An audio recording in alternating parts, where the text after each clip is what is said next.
Good afternoon, everyone. Dr. Lett here. I'm honored to be joined once again by Dr. Michael D. Brown, security consultant, retired law enforcement officer, really someone that has inspired so many people through the previous interview we conducted. And I would love to share additional just insight with the rest of the world because Dr. Brown is doing some great things that the first interview, we were only able to scratch the surface of his impact. Dr. Brown, please Yes. introduce yourself again. As you stated, I'm Dr. Michael Brown. I'm a church security consultant and security consultant outside of church as well. But my focus is church security right now. That's my ministry. Yes. Now, Dr. Brown, previously you mentioned that places of worship are soft targets because their mission is to be open and welcoming. How can a leader specifically train volunteers really to maintain a welcoming environment while simultaneously being vigilant for potential threats? Yes. First of all, I would recommend bringing in a professional to train the volunteers on what to look for, how to engage people, and the proper response techniques. The professional can also write policies and procedures that will be specific to that church. And it would also teach them training and response that will be based on those policies and procedures. Now, the training, I just wanted to add this caveat. The training needs to be mindful that when you're dealing with houses of worship, a hospitality mindset is critical to the mission of the church. So that always has to be written in to the training. Now, you mentioned modern threats, and they include cybersecurity and AI, things that arguably weren't as prevalent 15 years ago. Right. With an eye towards the future, what do you envision security plans looking like 15 years from now? Well, I'm going to tell you, Dr. Lev, first of all, when you're talking about technology, 15 years is a lifetime, especially now that AI is involved. Technology it's increasing exponentially due to AI. So you have to keep that in mind. But I will say this, as we move forward, technology will become an increasingly important component of future security plans, particularly if you're talking on a corporate level. Let's just talk there for a second. I see future security plans incorporating robotics. Well, now you see patrol robots are out there now, but they look like machines or computers on wheels. Yes. Going forward, robots will become more humanoid in nature and look, actually designed like human beings. And they will perform patrols alongside human security officers, but also eventually independently of human security officers. And these could be integrated with a video surveillance system, whereas the video surveillance system detects an anomaly that needs to be investigated and can then alert the robot to respond to that area where the video surveillance system detected the anomaly. So security professionals will have to incorporate this and other available technology in their future security plans. Yes, thank you for that. It's really fascinating to think 15 years from now where technology could go. Oh my goodness. Thinking about the technology that has exploded really since COVID, which feels like 15 years ago. Right, exactly. Now, you mentioned previously that churches, places of worship can be sued just like any other entity. Absolutely. For failing to exercise due diligence and vetting volunteers. Beyond background checks, what are other duty of care responsibilities most overly looked by church leadership? Well, I'm going to tell you, a biggie is access control to the children's area of the church. Mm-hmm. Because if there is unauthorized access to this area, and God forbid a child is hurt or molested, and there are no policies in place to control access to that area, the church could be held liable. Also, another example is if there's a fire and there's no emergency evacuation plan and someone gets hurt because of that, that's another liability issue. And I'll end this question with this. The word is foreseeability. Now, what that means is if the church fails to address safety and security matters that a reasonable person would be able to foresee, they can be held liable for that. Wow. That's really insightful. And listen, y'all, I'm learning right along with you, listening to Dr. Brown give his insight and expert opinion on all things security consulting. Now, Dr. Brown, how might a threat assessment security plan evolve or change for places of worship that may have an older congregation versus a younger congregation? Well, when you're dealing with I would just say an elderly congregation, there are some different considerations that come into the mix. Like, for instance, if there's an evacuation scenario, there needs to be designated able-bodied people to assist the elderly people who need assistance in evacuating the church. Also, because the population is elderly, far as having people for certain roles in the church, like say a security team, may not be viable. So you may have to look into contracting outside resources to come in and have certain roles in the church because you have an aging congregation. And I will end with this. Wow. The younger able-bodied members may very well have to wear multiple hats. Wow. Wow. So that's another thing you may have to look at. Yes. Now, you mentioned that you can't fix what you don't know. No. And when conducting an assessment through MDB Consulting Agency, how do you tailor your three-part strategy, exterior, interior, policies, to a small organization versus a large global corporation? Well, we'll tell you, Dr. Lett, those strategies are transferable. But here's where the difference come in is the application of those strategies. Okay, and that depends on the scale of the organization that you're speaking about. Like, for instance, if you have a church and there's one building, you still have the same exterior, interior, and policies and procedures. Even if it's multiple buildings on one campus, your focus is still on that campus. But now, if you have multiple campuses in various locations, you will have to evaluate each campus separately. But here's the thing. The goal is to have standardization of those policies across all of the campuses. So that's the difference. Wow. Yes. Okay. Really, there are many places of worship that have, whether it's one building, several buildings within, the respective grounds, and really ensuring that kind of uniform policy really protects each building. So for anyone watching, don't assume that because staff volunteers are trained on the main building of sort, that they'll understand how that applies to other buildings. The layout may be different. And let me not go too far. That's Dr. Brown's area. Really ensuring that a comprehensive security plan is in place.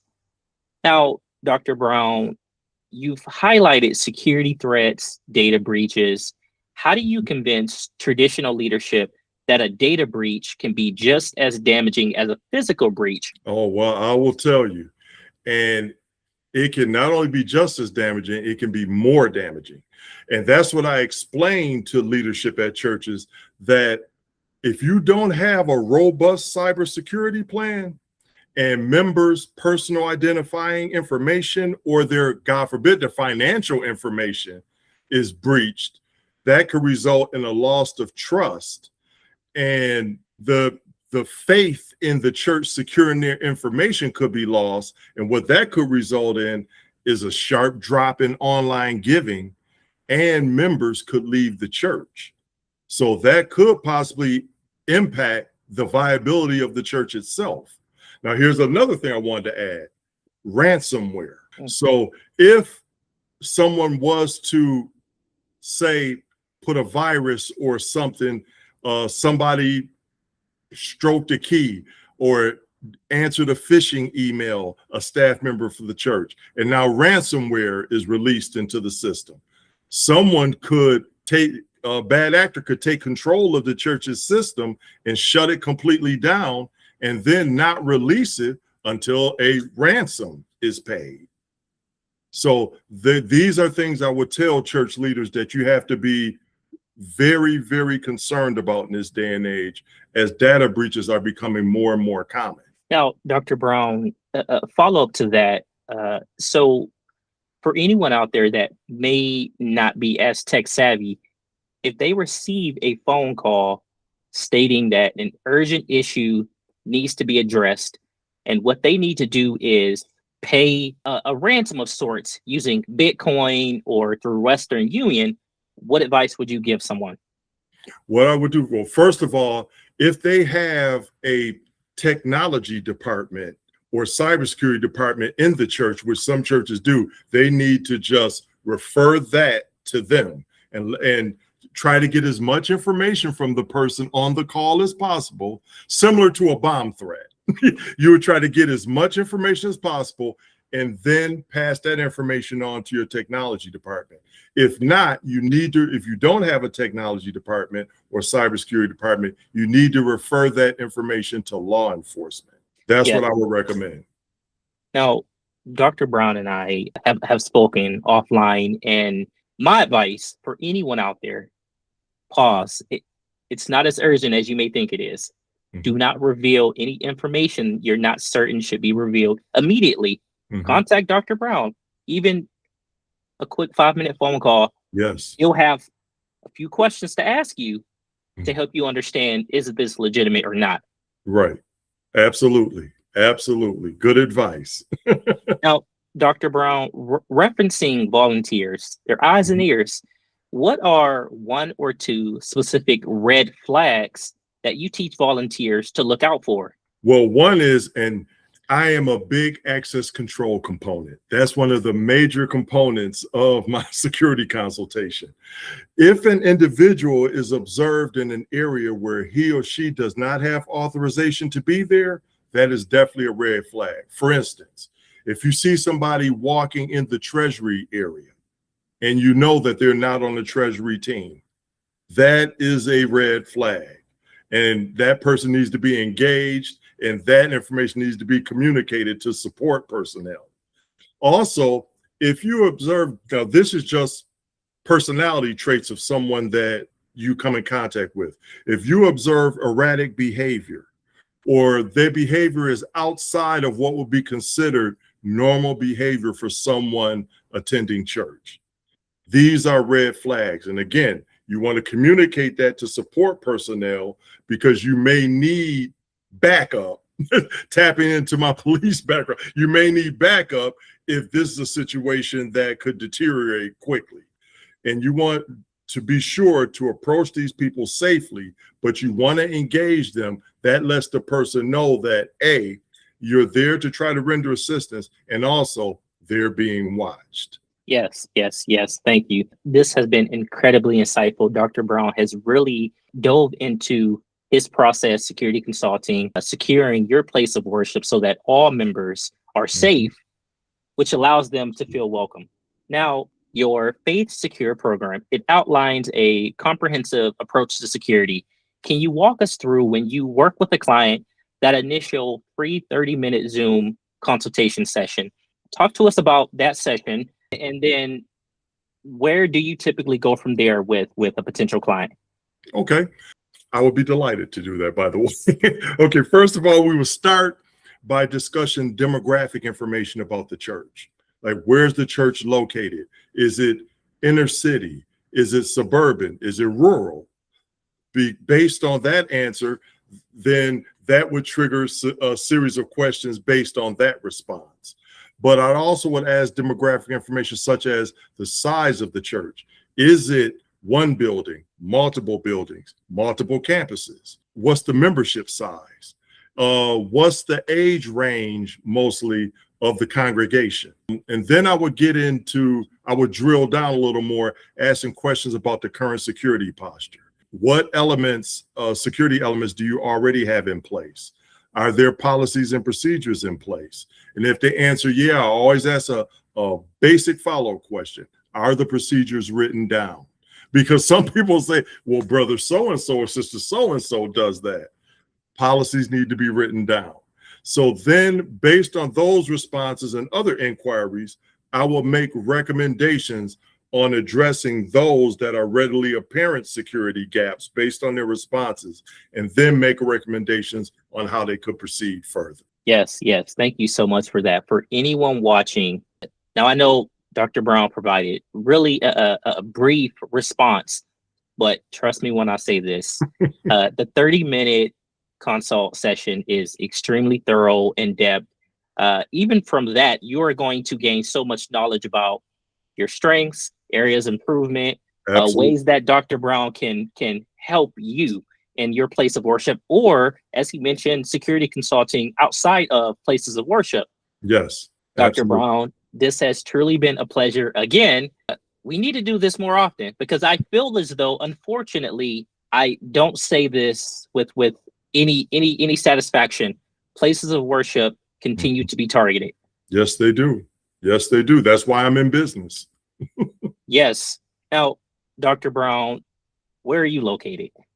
I'm located in Huntsville, Alabama is my base, but I travel all over the country. As of right now, as I told you offline, I'm in Atlanta, Georgia on a contract right now. So I travel, like I said, coast to coast and north to south. So wherever I'm needed, I go. Yes. So thank you so much, Dr. Brown. For anyone out there, no matter where they're located in the country, that would love to consult with you, how can they connect with you? Okay, they can go directly to the website. That's MDB, that stands for my initial, Michael David Brown, MDB Consulting Agency.com/Faith Secure. And then that outlines the whole program, what the Faith Secure program is. And then at the bottom, you click on the button and you book an appointment at your convenience for a free 30-minute consultation. Yes. Thank you so much, Dr. Brown. Listen, Dr. Brown, his contact information will be in the description. Do not wait until you need a security plan, because as Dr. Brown and I spoke and emphasized to each other, you never want to develop a security plan when you need it. Right. Right. It's too late. Right. Absolutely. Absolutely. Like they say, you prepare for war in times of peace. So thank you, Dr. Brown. And again, this is going to be one that will save someone's life. I truly hope I can be there for that. And Dr. Lett, I want to tell you thank you, and I appreciate you for having me on. It's been fun. Yes. Thank you, everyone. Take care.